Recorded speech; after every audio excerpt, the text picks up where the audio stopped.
सर्दी का मौसम था, बगीचा हरियाली से दमक रहा था। तब ही बादशाह अकबर ने अपने सभी दरबारियों और सभापतियों तथा मंत्रियों को बाग में दरबार लगाने का हुक्म दिया। कहानी शुरू करने से पहले हमारे चैनल को प्लीज़ सब्सक्राइब एंड लाइक अवश्य करें ताकि हमें मोटिवेशन मिलता रहे, ताकि आप लोगों के लिए नया नया कहानी लाता रहूं। कहानी शुरू करते हैं। सर्दी का मौसम था, बगीचा हरियाली से दमक रहा था। तब ही बादशाह अकबर ने अपने सभी दरबारियों और सभापतियों तथा मंत्रियों को बाग में दरबार लगाने का हुक्म दिया। हुक्म की तालीम हुई और पूरा दरबार अकबर और बीरबल बाग में बैठे।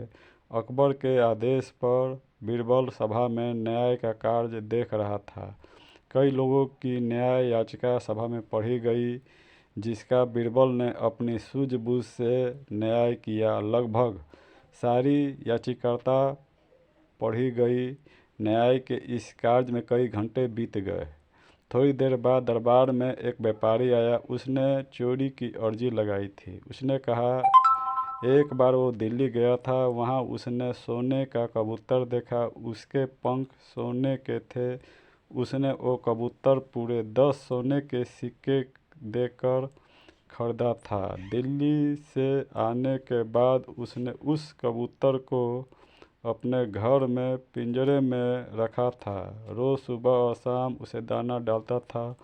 रात्रि को उसने दाना डाला था, लेकिन अगले दिन उसने बाहर जाना था, इसलिए यह कार्य घर के नौकरों को सौंप दिया। जब वह वापस आया तो कबूतर पिंजरे में नहीं था। अब उसे नौकरों पर शक है कि उसने मेरे कबूतर को मार दिया, पर उसके पास कोई सबूत नहीं है।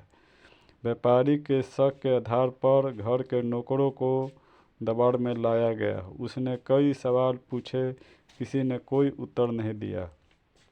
समझना मुश्किल था कि कबूतर को किसने गायब किया। तब ही बीरबल उठा और नौकरों को चारों तरफ चक्कर लगाते हुए उसने ज़ोर ज़ोर से हंसना शुरू कर दिया। अकबर ने हंसने का कारण पूछा। तब बीरबल ने हंसी रोकते हुए बोला, महाराज, चोर तो हम सब के सामने ही है। उसने जब कबूतर को पकड़ा तो कबूतर के पंख उसके पीठ पर कमीज के ऊपर चिपक गए, जिसे वह हटाना भूल गया और दरबार में आ गया। बीरबल की बात सुनकर एक नौकर घबराया और उसने अपने हाथों को अपने पीठ पर फेर कर जानने का प्रयास किया, क्या उसकी कमीज पर पंख है। ऐसा करते उसे बीरबल ने देख लिया और झट से उसे आगे कर चोर के रूप में दरबार में पेश किया। सबने उसकी कमीज देखी, जिस पर कोई पंख नहीं था। तब बीरबल ने कहा, उसने चोर को पकड़ने के लिए झूठ कहा था। उसे पता था जिसने चोरी की है वो जरूर अपनी पीठ की तरफ अपने हाथ बढ़ाएगा और अन्य नौकर सहजता से दरबार में खड़े रहेंगे। और वही हुआ। इस तरह बीरबल ने सोने के कबूतर की चोरी का न्याय किया, जिसे देख कर फिर से अकबर ने बीरबल की तारीफ की और सभी दरबारियों का चेहरा उतर गया।